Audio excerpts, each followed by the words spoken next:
If we connect the American Revolution to our community, to the names on the street signs, to the parks in our community, to the names on our buildings, our school buildings, kids can start making those connections. Welcome to Season 2 of the History Matters podcast. I'm Dr. Kristen McQuillan, Executive Director of Knowledge Matters. This season, our hosts, Kiera Butts, Barbara Davidson, and Ebony McKeever, along with their guests, will tell the story of how elementary history instruction serves both literacy and civic goals. Hello, I'm Ebony McKeever, one of the hosts of the History Matters podcast. Today, I'm excited to share my conversation with Amy Rosenkrantz, former teacher, director of humanities, and current instructional coach with Baltimore City Public Schools. When I talked with Amy, she shared how bringing excitement into the classroom is one of the best things a teacher can do for kids. And social studies is where that excitement really happens.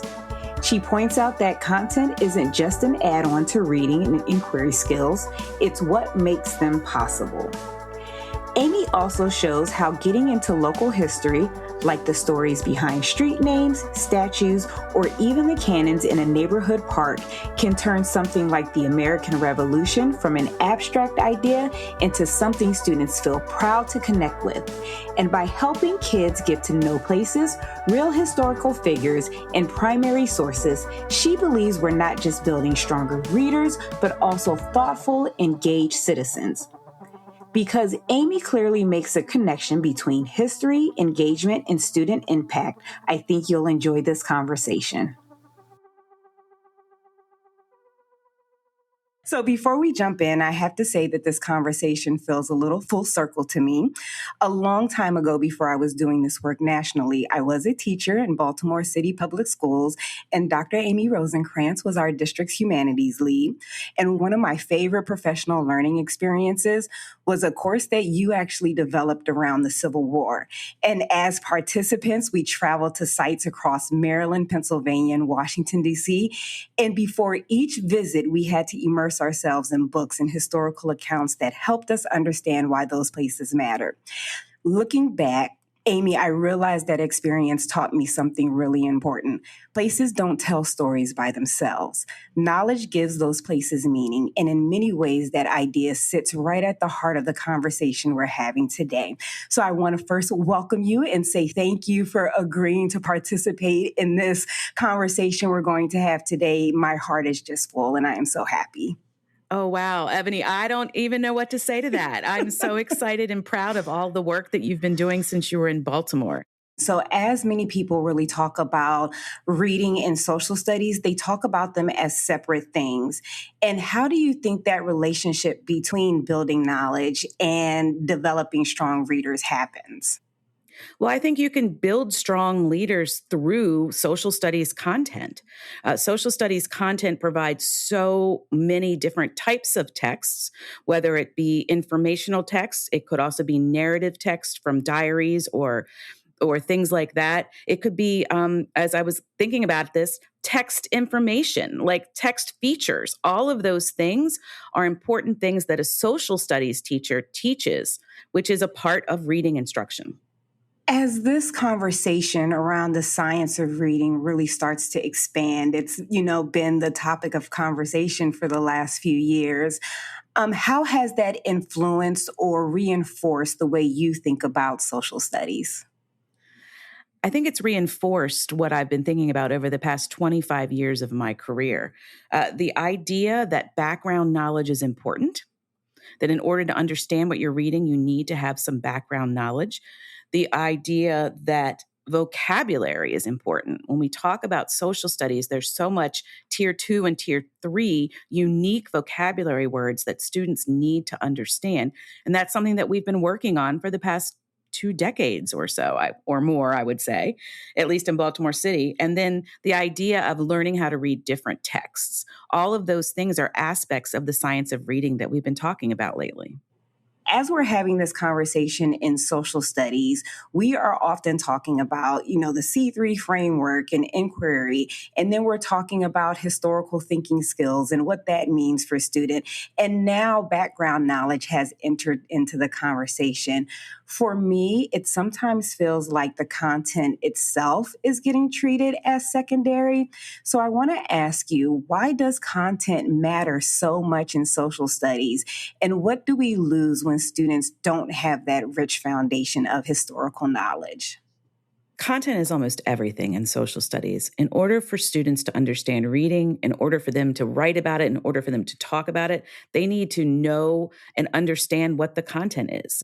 So if we're talking about the Civil War in Maryland and the students have to do some type of inquiry on the Civil War in Maryland, they really need to understand what was the Civil War, what was the role that Maryland played in it, and then they need to be able to continue on with that information. If students don't have content, they can't do the rest well.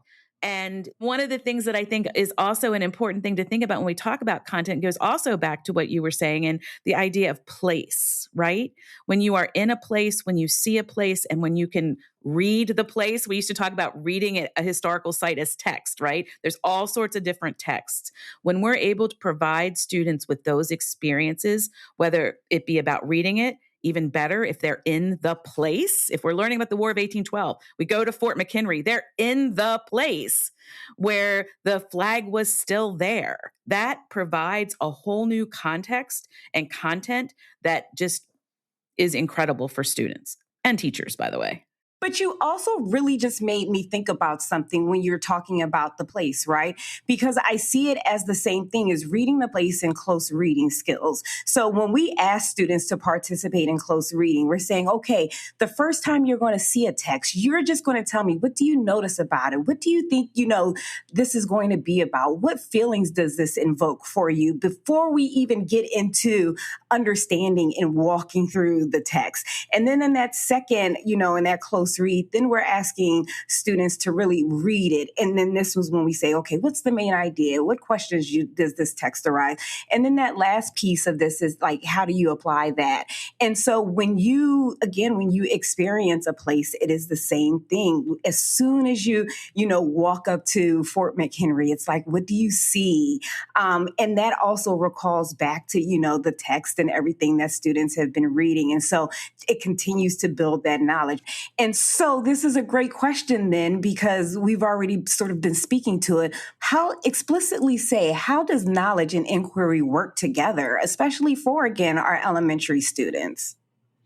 I think it's a circle, right? You need knowledge in order to understand what you want to find out about, in order to set up the inquiry. But then you need the inquiry, then, that leads you to another, whether I want to say a rabbit hole. Oh, who was Francis Scott Key? Where was he from? Then, I need more knowledge. I need more content to do that. And it's just this cycle that happens in social studies. We've been talking a lot about knowledge and how knowledge really strengthens social studies for students. Can you offer some other ways that you think are powerful within social studies and history instruction that can strengthen students' reading comprehension?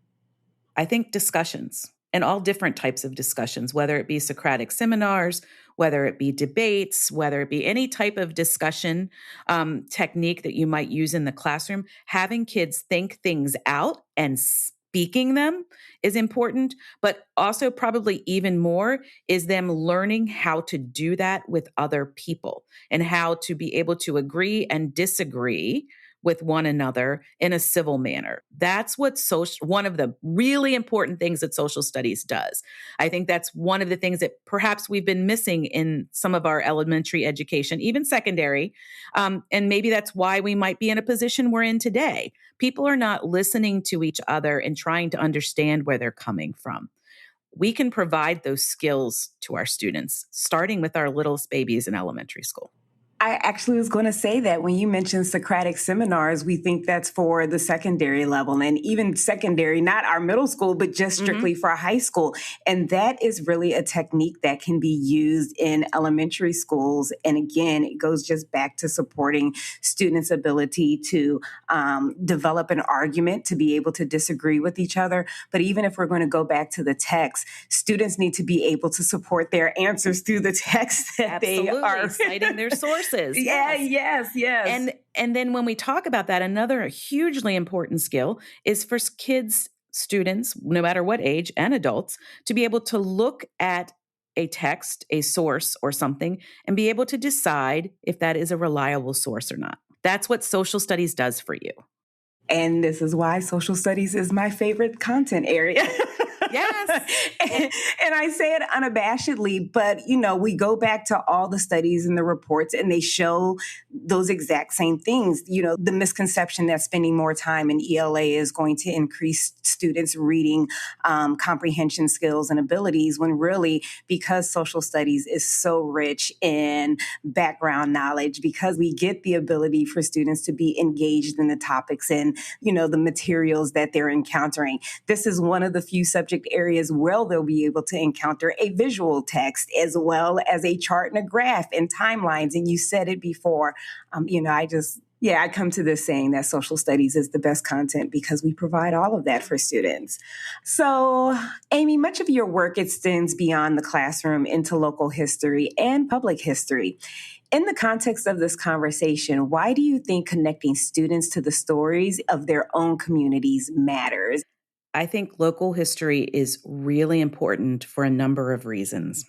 And it's really important to bring it to our kids because that's where they start making the connections. So, for example, my school is Graceland Park O'Donnell Heights Elementary Middle School. O'Donnell is the name of a really important American Revolutionary War hero from the Baltimore area.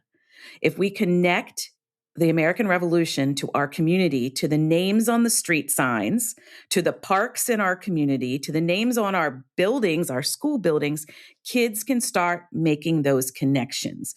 And maybe they never had any feeling of importance before. Maybe they thought, oh, the American Revolution is not anything important to me. But suddenly when they see that their school is named after this guy, or I go to Patterson Park and I see these cannons, and those cannons were there from the War of 1812 and the defense of Baltimore. Oh my gosh, it's right here in my neighborhood. And it's making the content connections. It's making things more important to me. And that makes me want to find out more, which brings us to that inquiry, right? So the content to the inquiry and then more inquiry. Oh my gosh. So Federal Hill, which way are the cannons pointing? Oh, I need to know why. And our last question. If you could leave elementary educators with one big idea around reading, knowledge building, and/or history instruction, what would you want them to remember? I want them to remember that social studies is exciting. And by providing students with the right sources and the right context, it can be exciting for them, for students, but also exciting for teachers. And that excitement, I think, is one of the first things and the best things that any teacher of any subject can give to kids. So excitement about the topic, excitement about learning, and then providing students with that background knowledge of different history topics that will give them the basic understanding that they're going to need for the rest of their education, as well as just being informed citizens. This podcast is produced by Knowledge Matters. You can learn more about our work at www.knowledgematters.org. To catch all of the History Matters podcasts, make sure you subscribe on Apple Podcasts, Spotify, or wherever you get your podcasts. Thanks for listening.